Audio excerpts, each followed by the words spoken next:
Donnie and Dolly, the team is supported by ableauctions.ca. Closing your business? We can help.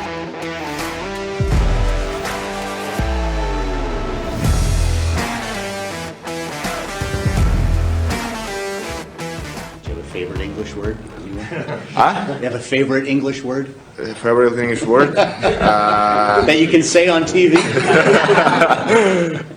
Birthday, yes.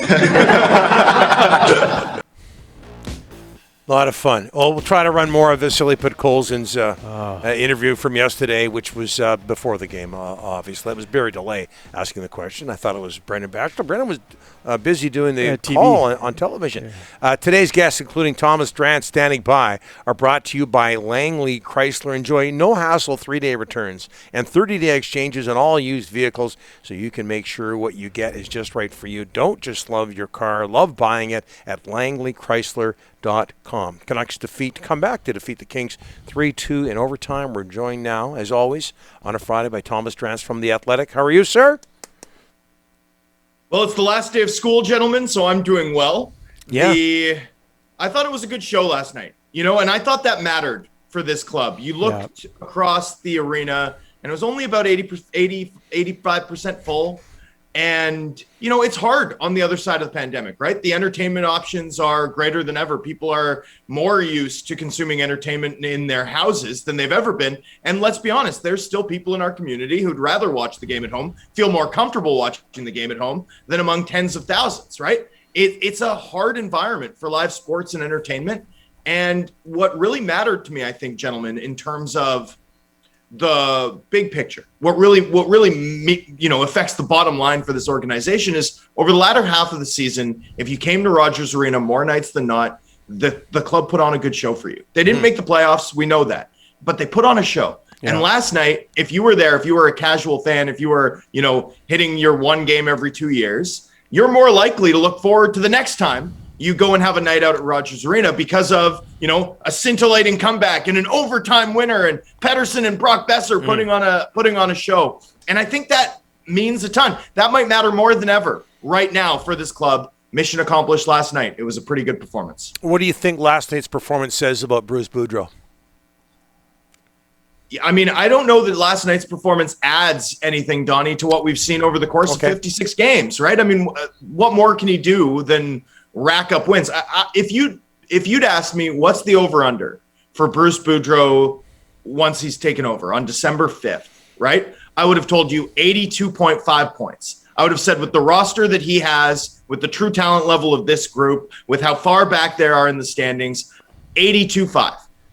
I mean, he's already exceeded that by 9 points, right? Like he's already hit the over comfortably. He has a chance to get to 93. That's a historically, if you look back at the last 5 years of Western Conference playoff berths, not counting the shortened seasons, 93 points does it. 93 points is historically sort of a level at which you often make the playoffs in the Western Conference, or at least often have over the past 5 years. He got there despite inheriting one of the worst teams in the league in early December. The penalty kill in particular, and I know that Bradshaw and Scott Walker both spent stints working on it after the coaching change. The improvement there is probably the most significant for me. We saw it last night. Club killed a ton of penalties and, did so well, did so ably, did so comfortably without being under the type of duress, the type of,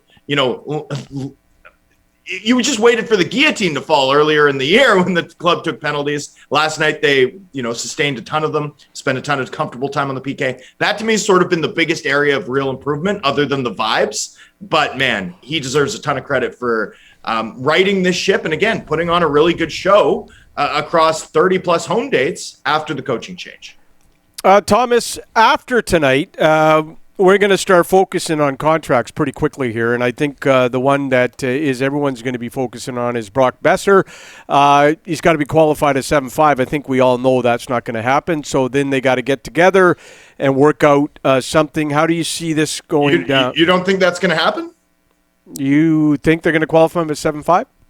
Well, I mean, if you get to July 11th and qualifying offer deadline is July 11th at end of day, 5 p.m. Eastern time, 2 p.m. Pacific, and you don't have an extension in hand, you're going to make him a 25-year-old unrestricted free agent, Rick, a guy who's scored at a 30-goal, 65-point pace over 82 games, over 300 games in his career. But they got weeks. They got weeks and weeks to talk to him, Thomas. You're acting like the deadline's tomorrow. Oh, it's not. Saying, if the deadline, it's not. But if the deadline approaches and nothing is done, you don't think they qualify him? You think they'd make him a 25-year-old unrestricted free agent? There's also a little bit of arbitration here as well, Thomas, they can do as well. So arbitration, though, is not a very attractive option, Rick, for a variety of reasons. One is that if the club elected arbitration, the deadline is to file for that is July 2nd. So that comes about 9 days before the qualifying offer deadline. Either way, we're talking about the two main pressure points in talks here, right? And it's about 8 weeks out. So there's about 8 weeks to try and resolve this, which is clearly the best. My dog's trying to play with me, excuse me. Which is clearly the best overall. What part of your body is he trying to play with, Thomas? Be careful, be careful. This is a family show. He's brought a squeaky toy up against me. Throw just hammering it into my thigh. Excuse me, a real professional here. Back to the club elected arbitration deadline, boys. The club elected arbitration deadline is July 2nd. Club has 8 weeks to try and hammer something out. The problem with club elected arbitration, gentlemen, is that it's deeply uncertain, right? The benefit of it to the team is that you can seek to actually reduce a player's compensation by about 15% using that device. With Boeser's $7.5 million paragraph 1 salary, that would be 6.3-ish million if you could reduce it. But that's not guaranteed, particularly considering his form over the last 48 games in which he scored 19 goals. It's a 30-goal pace over the latter half of the season. Once he sort of overcame that core injury that impacted him early in the year.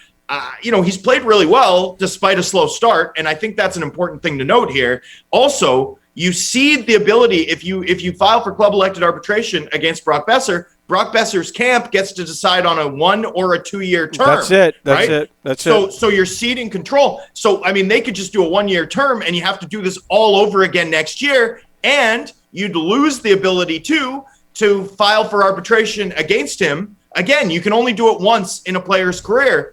The arbitration device complicates relationships. It's not really a good option. And ultimately, you'd probably be doing it for like $500K in cap benefit. Like it's a pretty slim slice of the pie, all told, considering the uncertainty you're taking on to kind of go that route. The other thing, gentlemen, is he'd still be eligible to sign offer sheets, right? Like if you file for club elected arbitration, once the market opens on the 13th, there's still a 4-day window in which a player can sign an offer sheet. It just the club elected arbitration device, I think, is the least likely path this goes. If I were to handicap it, the second least likely would be to non-tender the player.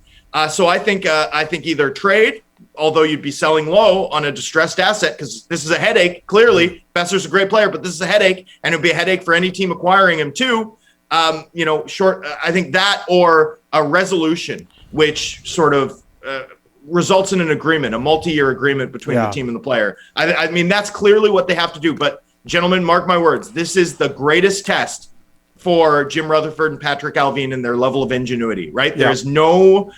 There is no situation that the Canucks will navigate this offseason that's as high stakes, that's as fraught, that's as complex. And so, this is going to be the biggest test that they face this offseason, and it's going to come to a head over the next 2 months. Yeah. Okay. And very, very quickly, Thomas, how do you feel Vasily Podkolzin came across in his media session yesterday? Warm, confident, professional. Clearly, he wanted to do it. He wanted to speak to fans, and he wanted to speak to fans without the help of an interpreter. He's been working hard on his English. And if you talk to people up and down the organization, this is part and parcel with the kid who's always first on the ice, always last off of it, right? Vasily Podkolzin had a really complicated immigration situation to work through last summer. And around the club, there was a ton of admiration for how on it he was, right? If you needed a passport photo or paperwork done, like you'd send it off and it would be back an hour later, right? There was a point in the offseason where the club suggested that he fly to a Baltic country in order to get a single shot dose of Johnson & Johnson so that the 14-day quarantine wouldn't apply to him, right? When he arrived for training camp. The next day he was on a plane, right? Like this is a kid who wants this. He went through the KHL. He dealt with a low amount of ice time, right? He was resistant to entreaties to keep him in the K, right? He wanted to come to North America. He's serious about it. He's worked extraordinarily hard and diligently, and his improvement over the course of the season, the English is one thing. I didn't realize he had a sense of humor. It was nice to get a better sense of the person.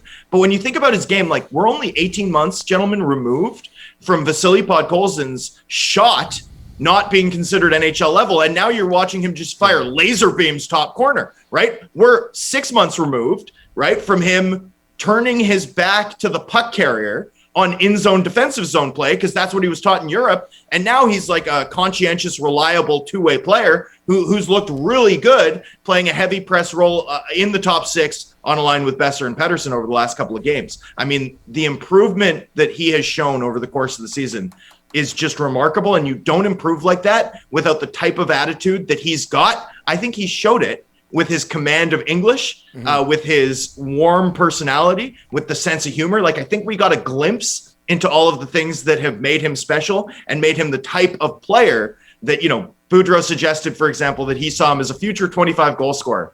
I'm not there yet. In terms of his offensive potential, but I wouldn't bet against a character, against any person in any line of work, but especially in hockey, with the type of character that Podkolzin has shown in everything he's done this year.